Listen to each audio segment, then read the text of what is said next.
Paradise lost, heaven forsaken, utopia destroyed forever.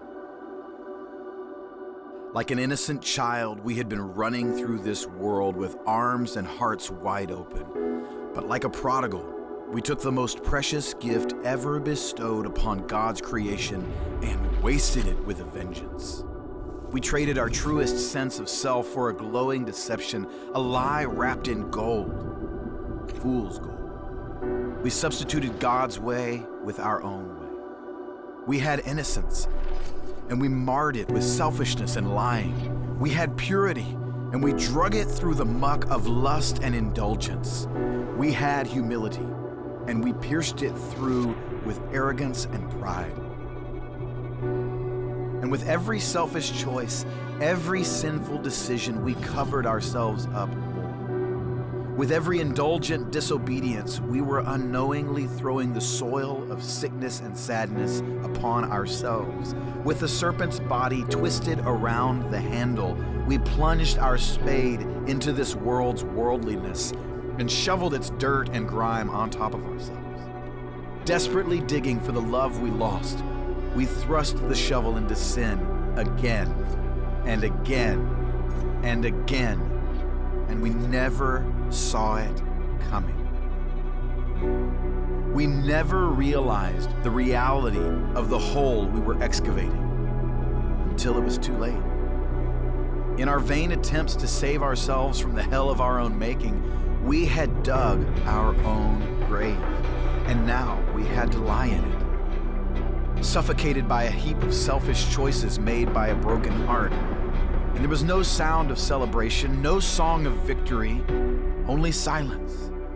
The silence that comes with the loss of hope.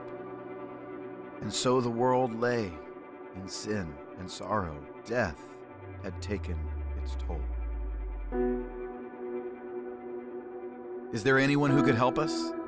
And even if they could, why would anyone willingly enter our grave, this chamber of death we dug for ourselves? You are here. We are here because that's exactly what Jesus did.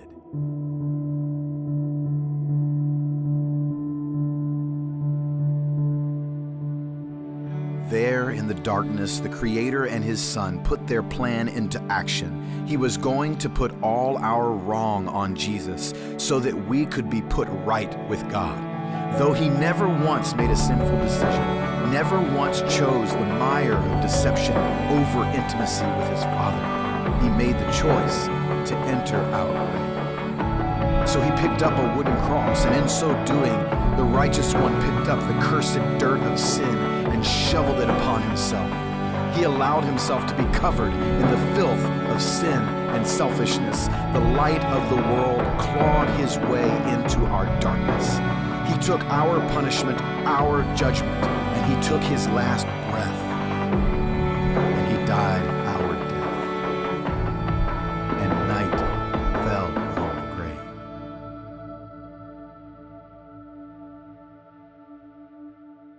But there in the dark, a flicker of light started to glimmer. From under the dirt and rock, a ray of hope began to gleam.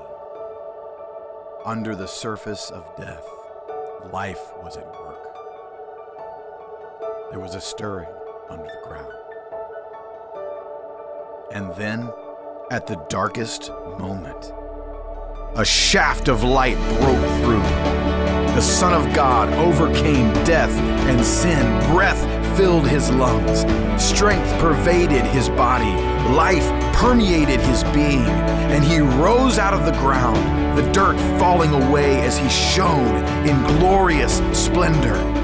Then He looked at our lifeless body, and Jesus pulled us out of our grave. The conquering hero slung us over His shoulder, and then He tore out of hell with a blast of heaven's light. With resplendent love blazing in His eyes and radiant life pulsing through His veins, He triumphed over our grave. Jesus is the life and light of the world. Church, this life is the most powerful force on earth. So when you see the nations covered in deception and ignorance, lift up your eyes, for God is under the surface and He is at work. There is a light, people of God, a brilliance shining from under the broken earth. His life is piercing through the night. Can you feel it? Change is coming. Do you see it? Light is shining. Do you believe it? The night is over. Arise, shine, for your light has come.